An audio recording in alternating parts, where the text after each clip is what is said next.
Okay, so at the top, we're looking at George Lombard Jr., number one overall prospect, Elmer Rodriguez, Dax Kilby, who is the probably single most significant up arrow post draft player from the 2025 class. His debut was tremendous. A couple righties between Carlos Lagrange.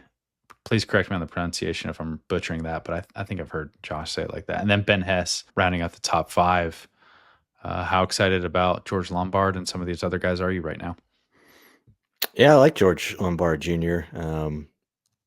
But also, you probably want your number one prospect to perform better than what he's done the last 2 years. When you watch him play, everything looks right. I mean, he moves the way you want him to move in the batter's box, in the field at shortstop. The body and the strength continue to progress in the right direction, and the game IQ is outstanding. But also, we are still waiting for him to take that next step to where he dominates. Because if he does, top 25 prospect in baseball, right? Like, Yeah. and last year when we were putting together our top 100, we solicited a lot of feedback from high-ranking club officials throughout the game, and the guy more than anyone else we got feedback to move on the list and move up the list higher was George Lombard Jr.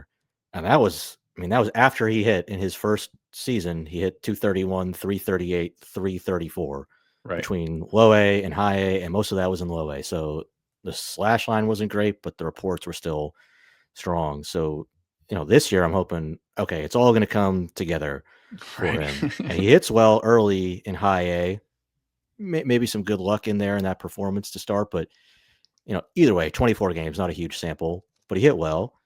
And then he goes to double A and he hit 215, 337, 358 over 108 games the rest of the season. So, I mean, I like the Yeah, I do think. actions. The actions look right. Like in the box, it's Mhm. it's a balanced swing. It's a direct swing. The sequence is good. It's not a lot of moving parts. Good finish.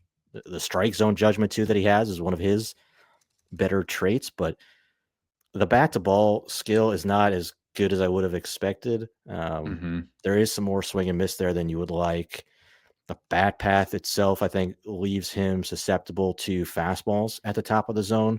So I think you really saw pitchers attack him in the upper third there this Mhm. year. And it's solid power for a shortstop, but it's not certainly doesn't play as plus game power right now. Maybe as he gets stronger, I can certainly see him coming into that where more power comes. But he hit 9 home runs this year. The EVs were solid, not um, spectacular. So um, Mhm. I like him. Just waiting for him to like really take that next step forward and show the dominant performance Yeah. to match a lot of the things that you like when you're watching him. He does feel like the player who's received more positive feedback, but has had just you look at the actual numbers and you're trying to get the feedback that you've heard and everything you talked about how he looks on the field to match up. Because in his minor league career now, 255 games, played 100 plus games in each of the last two seasons. He is a 236, 359, 358 hitter. I mean, he has solid tools across the board, but I don't know that he has an exceptional tool in his toolbox. And so at some point, you just start to worry a little bit about what the performance is and why hasn't the performance met up to the reviews. I still like him quite a bit. I'm not exactly sure where he Okay. needs to land on the 100. Like, do you view him I as a think no doubt he's top 50 type currently? Are you more skeptical of that because of some of the questions? Like, I I could think he's a easily good see him being. I think he's a good prospect. I don't think he's a top 25 prospect in baseball.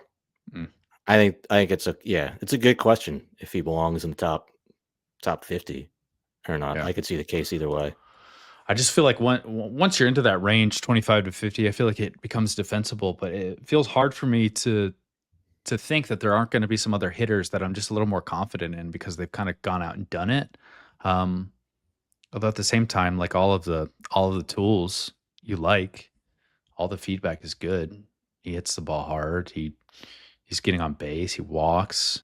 Maybe he's just one of these types that needs to get to the level and then make some adjustments. And I don't know. He's still young, but it's just an odd sort of track that his career has taken to this point. Any thoughts on Elmer Rodriguez Cruz at number 2? Because I do think that the Dax Kilby, George Lombard comparisons are going to be interesting and fun. Yeah, Elmer Rodriguez is a definite arrow up arm for the Yankees. I mean, 21 years old, success in Double-A with a wide, diverse array of pitches to attack you in a lot of different ways. It's really loose and whippy and good extension. He's sitting 94, 96. He'll touch an 8. Um, I don't think he needs any more velocity, but I also would not be surprised if we saw another uptick or two at some point because I don't think he's physically mature yet.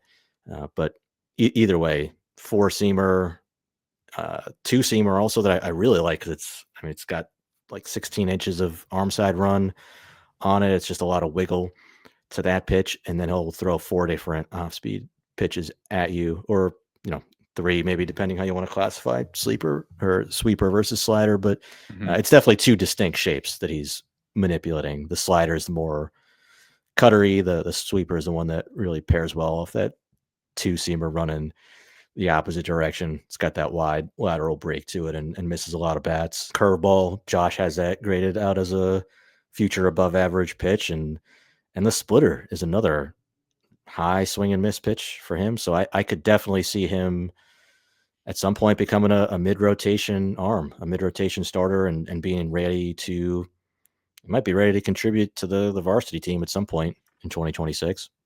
Yeah, I mean, really strong season too, on top of just the pure stuff and arm talent you're talking about. He started at high A, got all the way to triple A through 150 innings, which feels like it's towards the top end of just like pure volume in the minor leagues. Posted a 2.58 ERA across all of those levels. Struck out 176 batters, walked 57. I'm going to pull this up because I'm just curious now where he lands in terms of just innings and strikeouts, but I have to imagine he's near the top of both those leaderboards for full season minor league pitchers. But it's a good combination of proximity, performance, diversity of arsenal, power, chase pitches. I mean, do you have a significant question mark with him at this point, or do you feel like he's a pretty well-rounded and, using this term very lightly, but safe pitching prospect? Like, what are your concerns, if there are any, outside of he is a pitcher and could break at any point? That's a key one. Yeah. Yeah, no, I agree. I mean, that's why he's number 2 in this system. Yeah. I definitely agree with Josh's aggressive ranking on him here. Yeah, and just pulling up, so I've got qualified pitchers. Elmer Rodriguez did lead all minor leaguers with 176 strikeouts, and he was 5th in terms of innings pitched. There were only 6 pitchers in the minors who met or exceeded 150 innings. And he's one of those 6. So really, really strong year for him. And you're all in on Dax Kilby now? I don't know if I'm all in on him, but what he did this year was tremendous. I mean, he had the best pro debut of any player who was drafted and got activated and played in official games. The performance was tremendous. I mean, he was he had maybe some late helium moving up to the draft. Like, his name was surfacing around. I think his combine was really good. It sounded like all the interviews he did went really well. So he had some buzz leading into the draft, and I was wondering, like, is he gonna be one of those guys who slides into the top 40 or so range? He winds up going, I'm scrolling through our database to get the exact pick here. 39. So I feel like he was a guy who was getting a lot of buzz in that 30 to 40-ish range, that sort of comp supplemental first round range. He winds up going 39th overall, and then in his pro debut, it was exceptional from a surface level stats standpoint, defensive standpoint, the bat to ball, all the underlying data, the contact ability was exceptional. He was one of the better pure contact hitters. He didn't expand the zone. He hit the ball really hard. Like everything that you want to see a young hitter do, he did in pro ball, and his stock seemed to jump tremendously. Josh has him graded out as a plus hitter now with above average power. If he can stick at shortstop, that's going to be a really impressive offensive package there for the position. The arm is going to be the question for him moving forward, but it's hard to have a better debut than what Dax Kilby had. I will pump the brakes a little bit just because it's a small sample. It's like it's not a ton of games, it's not a ton of time. I think he's a well-rounded player. He's an athletic player. He moves well. I don't know if I would personally go like plus it above average power with him now, but I think he can be a balanced offensive contributor. But I imagine he's going to have a pretty wide range of placements, and a lot of people who are really pushing the Dax Kilby train. Where are you at on him? Yeah, I like Dax Kilby in high school. He was, 6'2", lean, hitterish look from the left side of the plate, compact swing, good rhythm, balance, path, high contact guy. You never totally know how that's going to translate in pro ball when you're watching these guys facing high school pitching. But in Kilby's case, after the way he played, once he signs, yeah, I'm even higher on him now. I thought he did an exceptional job of controlling the strike zone. You rarely saw him chase. And when he did swing, he showed an exceptionally accurate barrel. I think the hand-eye coordination really stands out. And it's a really great foundation to have for a young hitter. I think the power, it's definitely hit over power right now. I thought the contact quality was okay. A lot of singles, but he's 18 years old, or he was this season, 6'2", lean, expandable frame, room to grow into more power once he fills out. So it's just what you want to see in a young hitter, where you have that strong hitting foundation with the physical projection for some more power to come once he layers on some more strength. Yep. Kind of similar to other systems. Maybe you would include Carlos here at number 4, right-handed pitcher, in the same 45 tier as the top 4 players. But it does feel like it falls off a little bit getting into the middle and back 10 of this system. I'll just kind of open it up to you and see who else you want to chat about before we wrap up the pod today.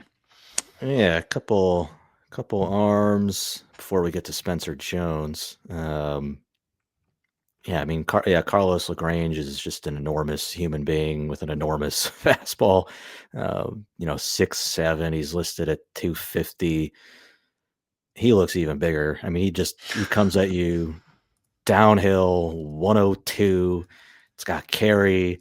So he throws his fastball up, misses a lot of bats. Just another guy with multiple slider shapes. They're both good. The shorter one with that later tilt is a lot easier for him to land in the zone. The sweepier run is an out pitch for him.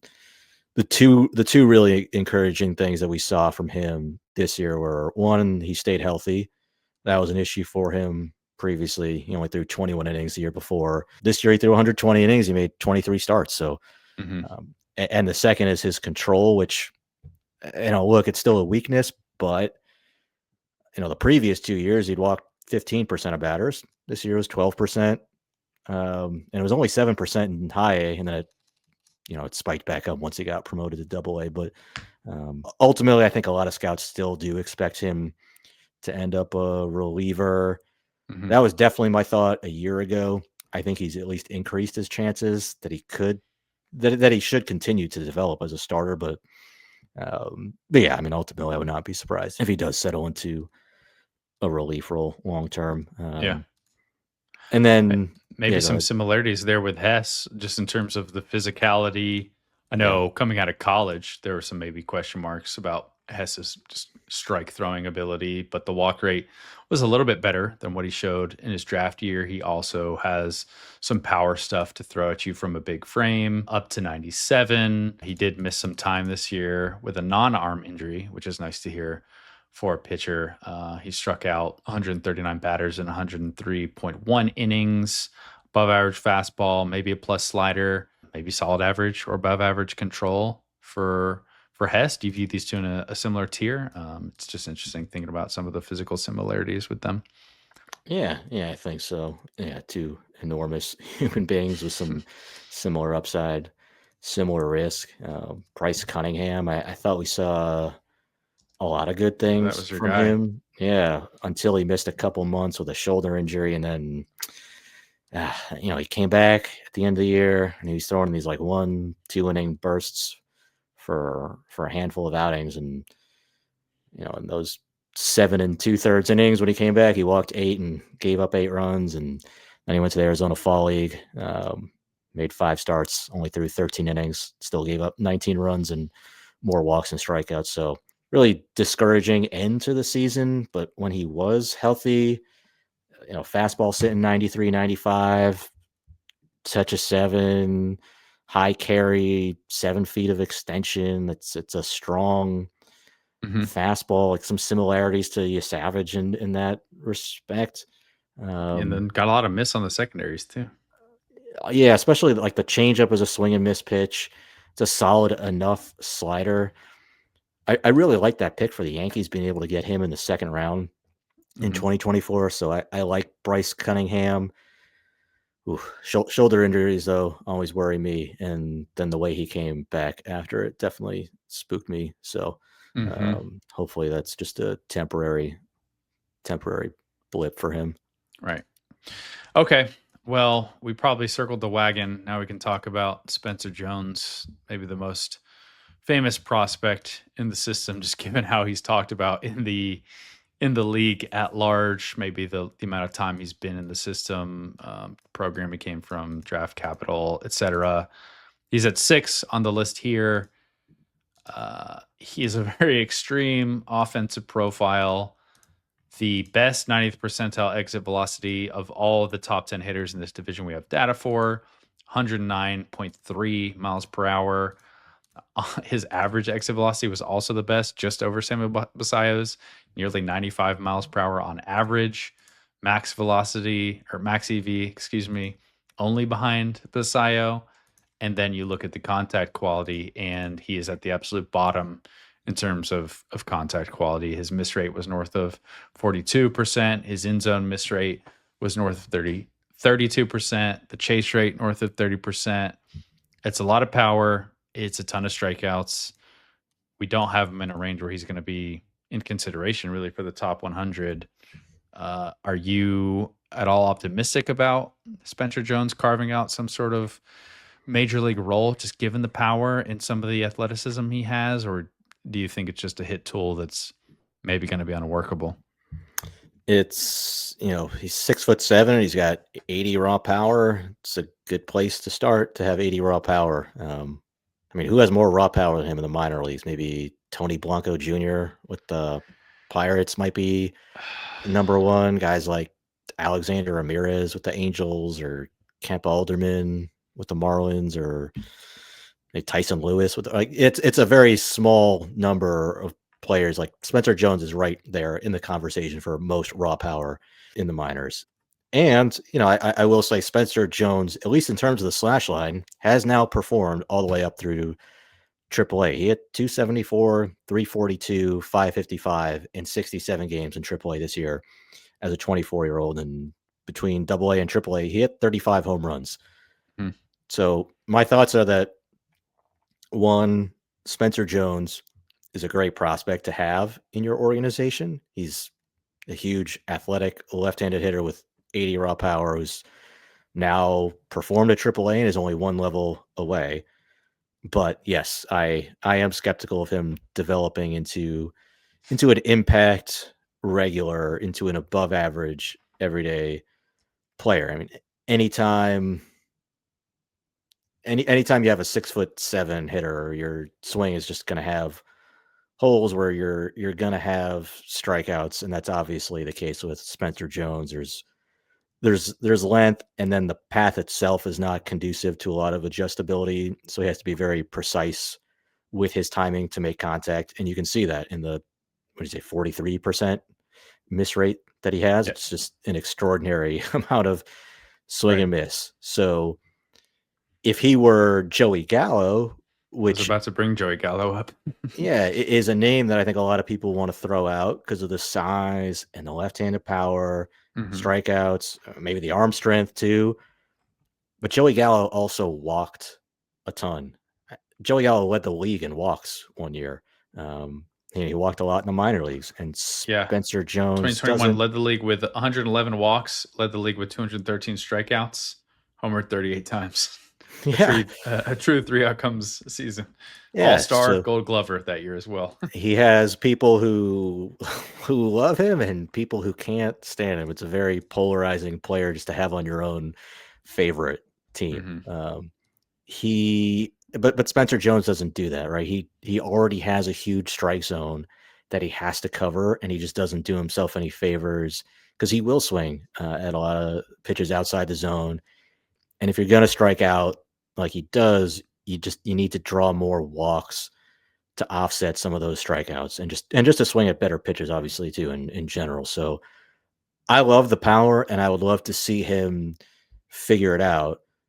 But if I have to make a bet on his future, like I'm very skeptical that he's going to be able to make the adjustments that he's going to need to close off some of the holes in his Mhm. swing and just the game overall to end up being the impact guy that the most optimistic projection probably has him turning into. Right. So you don't think he could be the centerpiece of a trade that lands the Yankees Paul Skeens, is what you're saying. Um, I would probably aim lower than that. I think is fair to say. And all the comments are gonna say too, right? Like, oh, Aaron Judge was once a prospect who was 6'7" and had huge power and struck out a lot. Why can't Spencer Jones be Aaron Judge? All right. I mean, Spencer Jones this year as a 24-year-old, he had a 35% strikeout rate between AA and AAA. And in AAA alone, it was 37% K rate. Aaron Judge, when he was the same age, he was in AAA and he had a 24% strikeout rate. So that was 10 years ago. Strikeouts as a whole across the game are higher than they were in 2016. It's just hard to find hitters who swing and miss as much as he does go on to have great major league careers. But he still does have 80 raw power. Like he's somebody needs to get, whether it's the Yankees or somebody else. Like I want somebody to give him an opportunity, just like go out there. And if he does struggle, like let him try to work through those struggles because he can hit absolute mammoth blasts.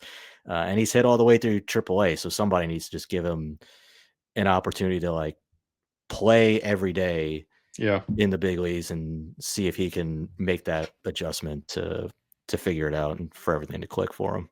I would like to see him get that opportunity as well.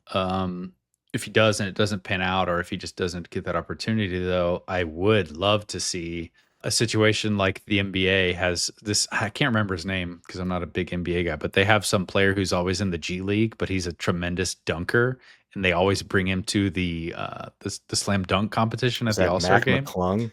Yes, that How is do him. I have more NBA knowledge than you? Well, That is I had unbelievable. McClung in my head, but I was not positive if that was accurate, so I wasn't gonna, like, out myself and say it, but I would love to see Spencer Jones in a home run derby, and I wonder if Mm. MLB would ever consider, because you do they do the high school home run derby. I don't know if the Futures game, I mean, the Futures game has BP, which basically serves as like a de facto home run derby, JJ depending on. plays home run derby at the Right, right. I Caltech do think it Dome. would be a lot of fun though if you took, maybe we're just too big of baseball nerds, and if you're catering to like the general audiences, this is dumb, but I would love to see a home run derby from some of these, because you're always going to have huge sluggers in the minors who maybe never establish themselves because that there are limitations with their pure hitting ability. But seeing those guys put on shows in home run derbies would be a lot of fun. So this is my petition to get Spencer Jones in a home run derby in some capacity.